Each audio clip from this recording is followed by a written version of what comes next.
Oke, balik lagi di channel Krisna Aditya, teman-teman. Di video kali ini kita akan bahas, nah ini buat teman-teman yang mau belajar jazz tapi bingung mulainya dari mana, kemudian materinya apa aja sih langkah-langkahnya yang harus dilakukan. Di video ini ada tipsnya. Jadi buat teman-teman yang khususnya otodidak nih akan dispesialkan di video kali ini, teman-teman. Jadi jangan skip dari awal sampai habis. Kalau di skip ya mesti nonton lagi ya, atau download aja di video ini, nggak masalah ya, simpan aja linknya. Nah, sebelum kita bahas, alangkah baiknya teman-teman pencet dulu itu tombol yang merah-merah itu, tulisannya subscribe ya, cuman mencet sedikit aja dan tekan tombol loncengnya supaya Mas Kris seneng gitu. Supaya bisa semangat lagi bikin videonya ya. Dan kalau ada request untuk piano imtrik khususnya, silahkan tulis di kolom komentar. Oke, pada saat ini kita membahas seputar tentang jazz. Mas Kris akan mencoba membahas dengan perlahan.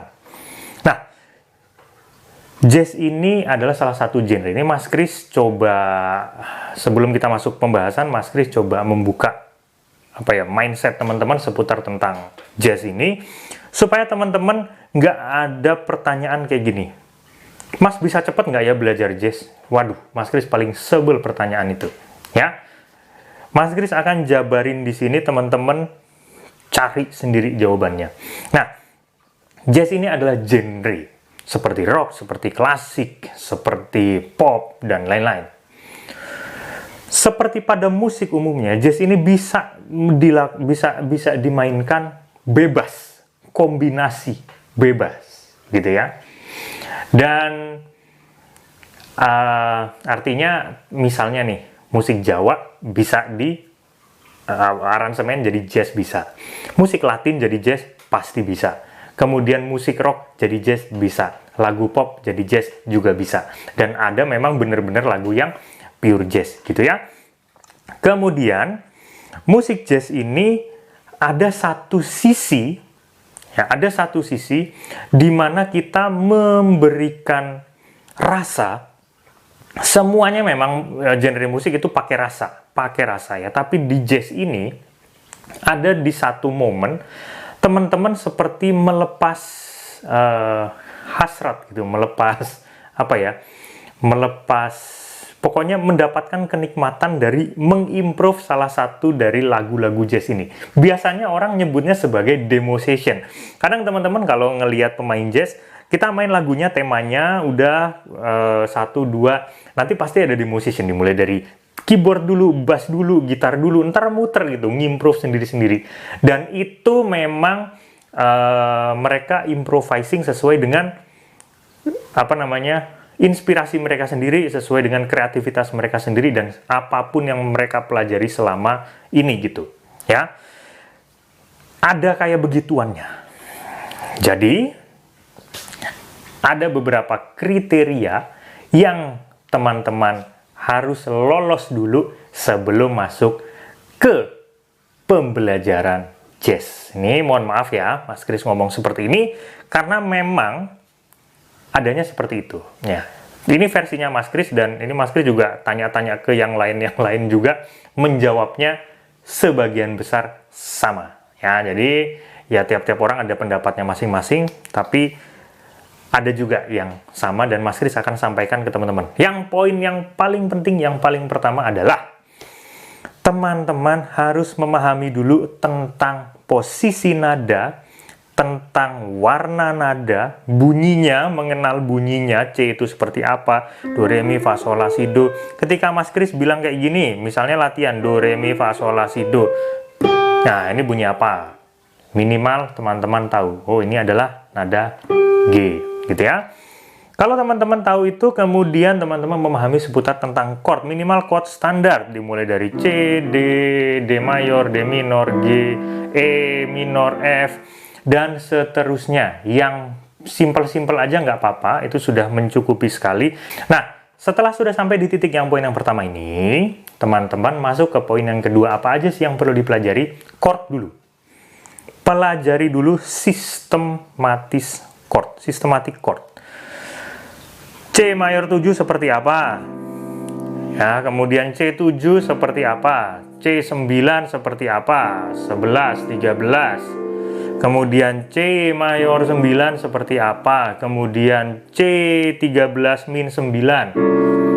Bukan dihafalkan, tapi dipelajari dan dipahami logikanya. Supaya apa? Nanti akan masuk ke poin yang berikutnya. Jadi pelajari dulu ini walaupun belum diterapkan ke lagu. Tarik garis ya di bawah. Pelajari bentuk chord ini sebisa teman-teman, hafalkan, rasakan bunyinya walaupun belum diaplikasikan ke lagu. Jadi sekedar tahu, sekedar ngerti posisinya, sekedar tahu bunyinya. Ya. Untuk rasanya nanti akan berjalan selaras dengan apa yang teman-teman pelajari. Nah, dari masuk yang poin yang kedua tadi, kita masuk ke poin yang ketiga.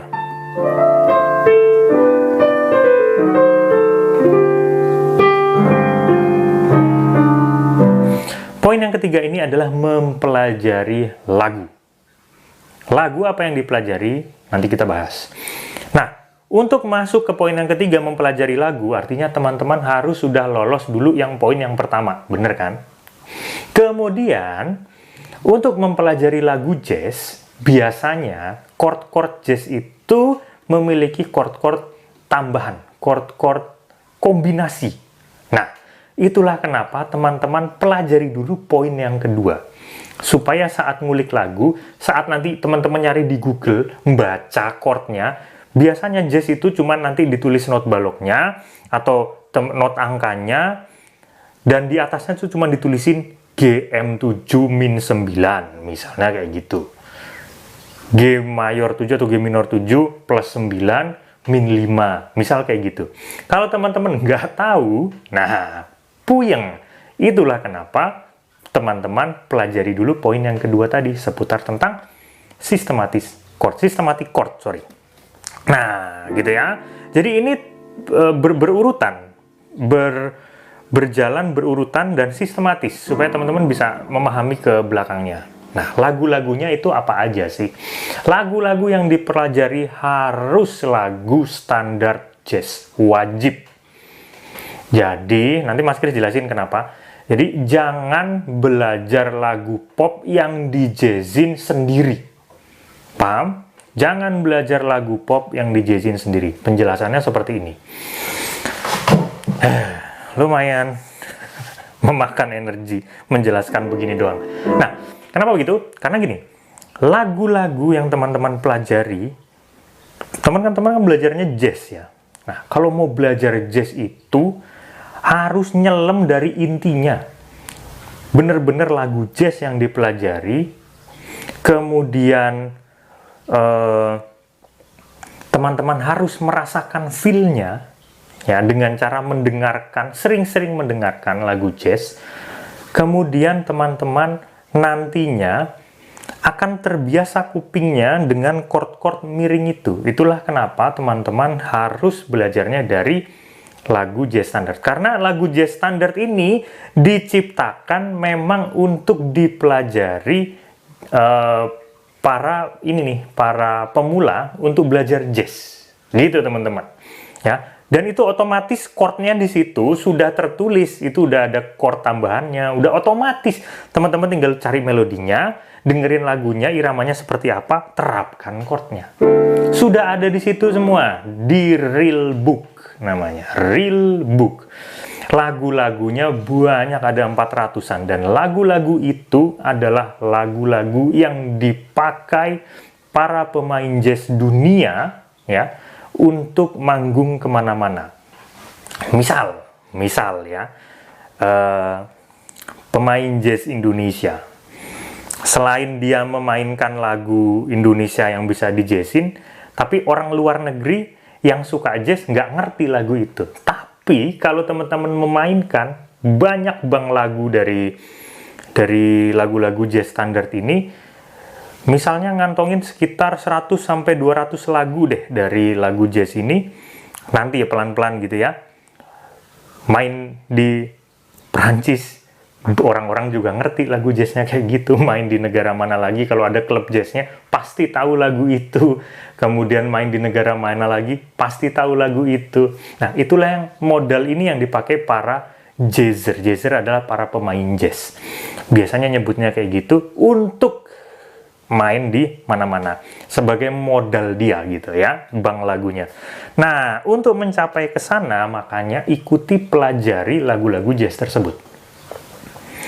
Dan kita nyimpang sedikit dari poin yang ketiga. Sebagai vitamin harian, kita perlu yang namanya treatment. Untuk membiasakan kita mendapatkan feel-nya, feel jazznya. Biasanya kalau kayak orang-orang jazz lagi belajar jazz itu ada yang namanya feel swing. Nah, kalau orang jazz yang suka lagu-lagu swing, nah harus ada feel swingnya. Nah, kalau bossa nova ya harus kental bossa novanya, feel-nya tuh harus ada gitu, nggak kaku-kaku. Nah, itu yang bikin kita apa ya, terbiasa. Kemudian nantinya akan, kalau kita terbiasa mendengarkan, itu nanti akan mempengaruhi apa yang kita tekan, teman-teman, apa yang kita pencet gitu. Seperti orang kalau banyak membaca buku-buku apapun gitu ya, dia gemar membaca, pasti dia punya pengetahuannya itu banyak gitu. Sama kayak gini, kalau di musik adalah kalau teman-teman gemar ngulik lagu, nah referensinya banyak, bagus. Oke, gitu ya. Lagu jazz itu contohnya sih apa aja? Misalnya nih ya, paling standar, Misty misal.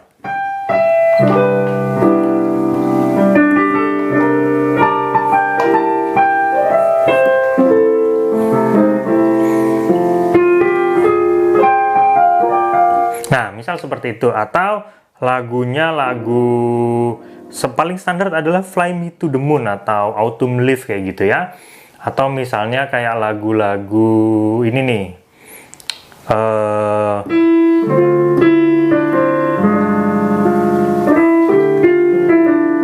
Apa ya itu judulnya, aku lupa.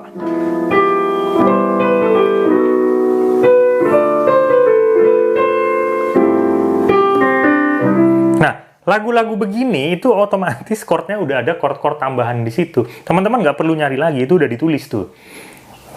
Misalnya kayak ini. Nah, misalnya kayak gini ya.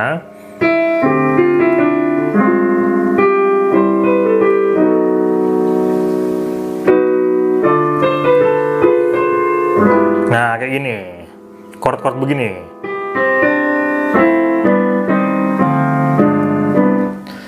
Udah otomatis, teman-teman tinggal copy, tinggal terapkan, tinggal mainkan. Otomatis nanti otak kita tuh akan mememorize itu dan mulai terbiasa. Kita masuk ke poin yang keempat. Setelah kita mempelajari lagu-lagu itu, baru kita pelajari yang namanya skills ya. Skills apa aja yang bisa dikombinasi di musik jazz? Banyak ya, skillsnya banyak. Pelajari satu-satu, dimulai dari blues skills dulu. Kemudian kromatik misalnya seperti itu ya. Jadi teman-teman mulai, kalau lagunya udah bisa, tapi dengan catatan lagunya udah ngerti ya, di poin yang ketiga ini. Misal teman-teman main lagunya Stardust misal judulnya adalah Stardust. Gimana lagunya? Kayak gini.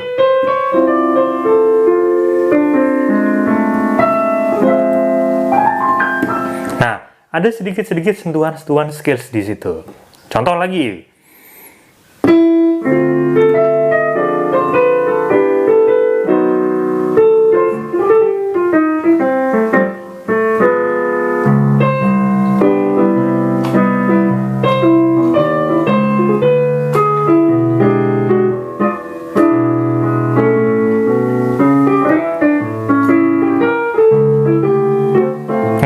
Teman-teman itu nantinya akan diterapkan ke lagu-lagu itu ya. Skills ini. Kenapa belajar lagu dulu? Kenapa nggak skills dulu? Kelamaan. Lagunya dulu teman-teman ngerti, chord-chordnya udah tahu, pengaplikasiannya di lagu-lagu itu, baru belajar variasi-variasi lagunya. Kan gitu caranya. Lagunya pelajari dulu, baru isi variasinya. Dari mana variasinya? Dari jazznya, dari skillsnya, dari pengalaman-pengalaman teman-teman, bentuk-bentuk chord yang dipelajari di poin yang kedua. Karena itu kan juga bisa jadi filler ya. Misalnya kayak ini nih.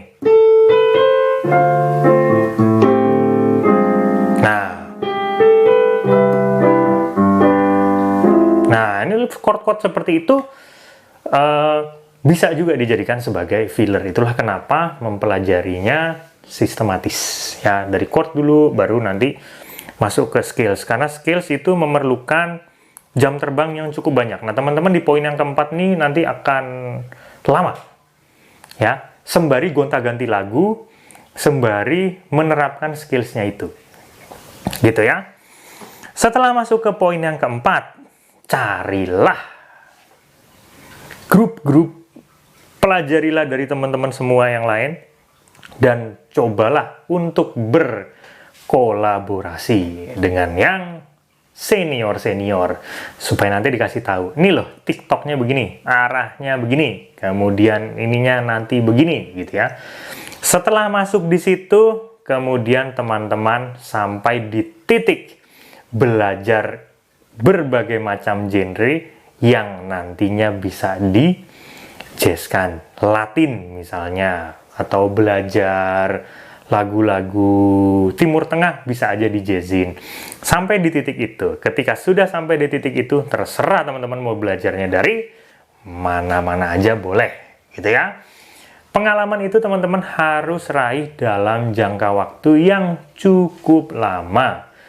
Ya, nggak mungkin belajar jazz itu sebentar tuh, nggak mungkin. Mustahil. Oke?